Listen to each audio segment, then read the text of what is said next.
On Wednesday, August the 16th, there's a new moon in Leo, which means that the sun and the moon have come together to kind of point us in the new direction for the next month.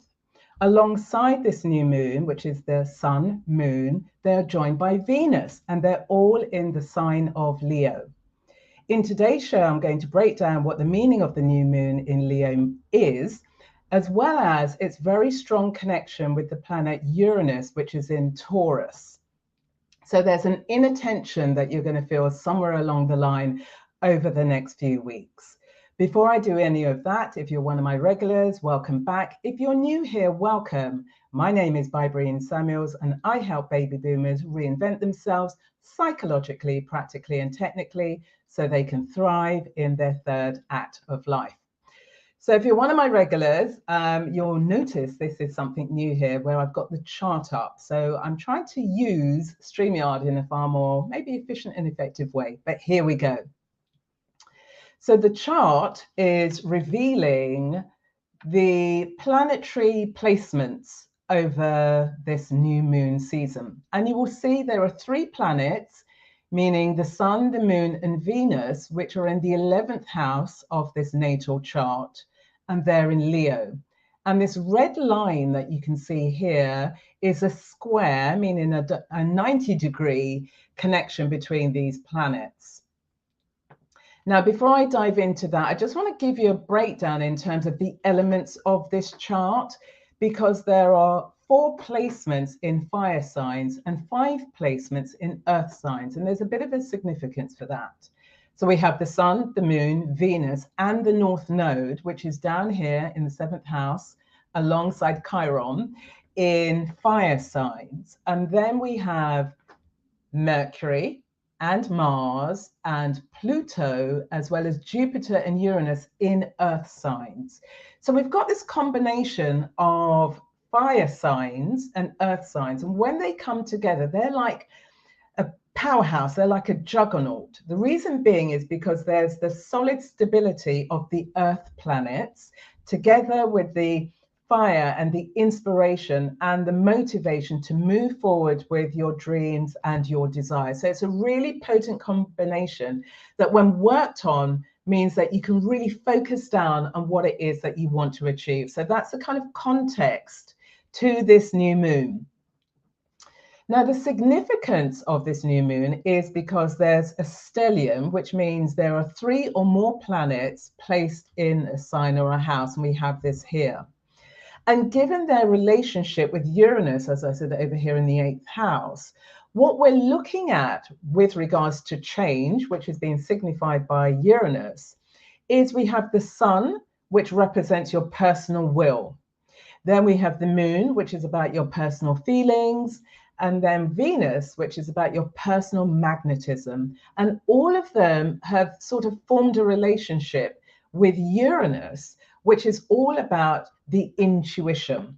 Now, it's not a free-flowing energy because it's a square, there's 90 degrees. And so therefore, you're being called upon to look internally at the tension points that are being brought up by these planets. So when we have the sun squaring Uranus, here it's about your personal will, your identity, and there's an element of restlessness with regards to who you've been so far. Obviously, you've lived, nearly six decades and beyond. And no doubt you have changed your identity over the years. But where we are now as a baby boomer, you may be reconsidering the identity that you've lived with so far. And it's really time for change. And the way this change is showing up is, where are you restless in your life?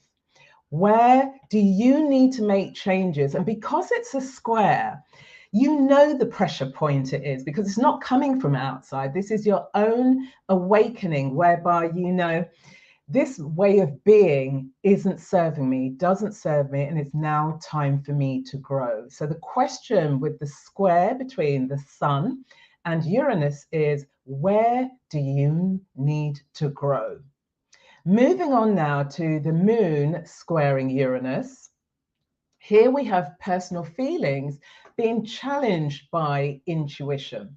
Now, what happens here is that your emotional world, you may have been carrying the responsibility, or you may have felt it's been a burden of taking care of everybody else to your detriment. And so where is it that you are feeling restless and wanting to break these kind of emotional contracts that you've had with people, family members, and beyond, that really isn't serving you? And the more that you live into this relationship means the more emotionally frustrated you're going to become. And the frustration and not taking action is what's leading you in this sort of emotionally stagnant world, and you're trying to break free and you haven't done so as yet. And so with this square between, as I said, we've got the moon and it's squaring Uranus. Uranus is knocking very loudly on the door to say it's time for emotional change, and it's time for you to stop hiding, because the moon in Leo wants to shine, it wants to show its love. But Leo is also primarily, or firstly, I should say, about the self. So how are you showing yourself self-love if you're always externalizing it with other people? Because Uranus represents groups, friendships, and family and beyond. And so here, you're being called upon, it's cajoling you. Uranus is saying, come on, it's now time for you to step up, step forward, and to own your real emotions about every situation that you feel burdened by. A very powerful transit that's taken place here. And then lastly, we have Venus, and Venus is squaring Uranus. Now, Venus is associated with romantic love and relationships. It is about creativity and diplomacy and what have you. But this signature here is about your personal charisma and how that personal charisma is showing up or not showing up in relationships. Now, particularly with regards to personal romantic relationships, when you have a square between Venus, the goddess of love, and Uranus, the god of change, what can happen here, a signature, a pull or a push, is about be honest about the quality of your romantic relationship. Are you really happy within it? Because when you have Uranus and Venus coming together, particularly with a square, it could be you're on the precipice of change. It could be the breakdown of a relationship, or it could be the breakthrough of a relationship. It could be the end of a relationship. And because it's a square, it's calling you to be really honest about what's the state of your relationship. Now, if it's the end of the relationship because you're thinking, I've done X decades with my husband, with my wife, or with my significant other, and life is too short and I can no longer live by this or like this, then Venus Uranus is be honest, and maybe it's call it a day. Now, there's a center in America called the National Center for Families and Marriage. And what they've noted is that a third of divorces are coming from people over the age of 50. And so since 2010, the divorce rate has been doubling. And as of now, the over 65s, there's a continued rise in divorces that are taking place. And so as a baby boomer who's looking for this fresh identity and actually is growing in courage, because that's one of the things that with all these planets in Leo, it's about be courageous, step forward. It's about have a backbone, straighten up, and be honest about how you want to be seen in your relationship, how you want to be perceived and viewed in the world.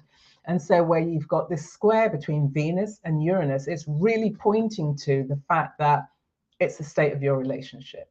Now, the converse of that is maybe you don't break up, but there's a beautiful breakthrough because you now have developed, or you're developing, the courage to have the really difficult, uncomfortable, and well overdue conversations when it comes to your personal relationship.